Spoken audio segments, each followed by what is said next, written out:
Annie's in Warrington. Annie, what would you like to say? Hi, James. Long-time listener, first-time caller. Welcome aboard. We've got the lingo off pat. Basically, I'm very much in support of this, and I've got an anecdote for you that might give you some insight into my feelings on it. Because I used to work a few years ago for a company where I was looking after a team of apprentices. They were sort of 16 to 19 years old, mostly boys, few girls. That morning, I got my period unexpectedly and didn't have any sanitary products with me. And it was not long after we changed the pound coins. So the machines in the ladies' toilets where you could get some had not been updated to the new pound coins. So I wasn't able to get any from there. So I went back into the office and was asking around. It was purely around the girls, but was asking the girls whether they had any, even though I know these days a lot of young lads do carry sanitary products around with them, as it's a good way to... Do they? Yeah. Oh, no, it happens quite a lot. There's a big thing about it where young lads carry sanitary towels because it tends to be a good way in, for getting chatting to girls, and it gives a good impression to them. Really? Yeah. Are you sure? All right, I'm back where I was at 12 o'clock now. I'm feeling completely discombobulated and bamboed. Men carry around sanitary towels as a sort of icebreaker for conversations with women. Yeah, some do. I mean, it's not hugely common, but it does happen. But I was asking around the girls, and I got called in by my manager, who gave me a reprimand saying I shouldn't be talking about such things in front of young, impressionable young boys. And I was thinking, I was fuming, absolutely fuming. I didn't last much longer in that job, I must admit. God, that's incredible. And I mean, I'm not defending him. I'm really not defending him. But he is just... He's talking about himself. You know that. He's just very uncomfortable with this conversation. It was actually a woman. What?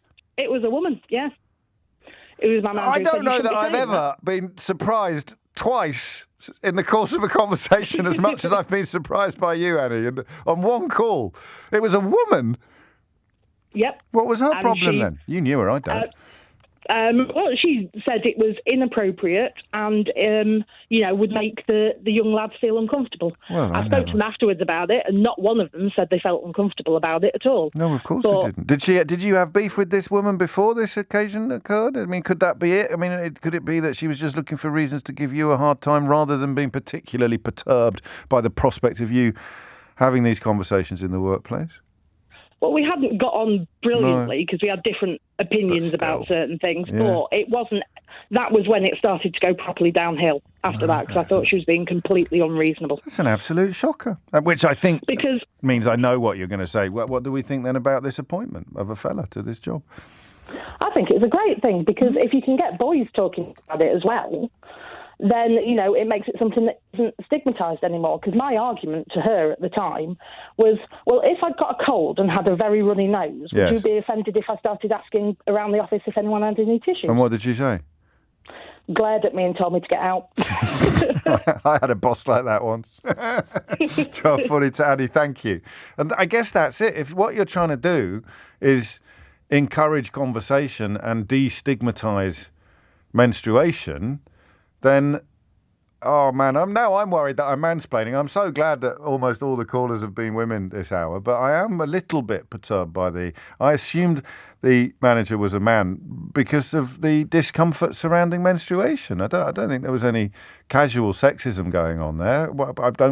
I'm much more surprised by a woman being uncomfortable with the issue of menstruation than I would be by a man, which is part of the reason why the appointment of a man, the more we talk about it, appears potentially visionary, but also I do still get troubling. What an amazing revelation! That apparently it's true. Emma has told me that it's not ice-breaking exactly, it's just that young lads nowadays are pretty switched on and helpful. It's just a very odd thing to put. Also, men don't have handbags. Where do you keep it? Maeve's with me on this one. She goes, that's it, I've heard it all now. Men carrying sanitary stuff just in case I need a lie down. Well, all human life is here today.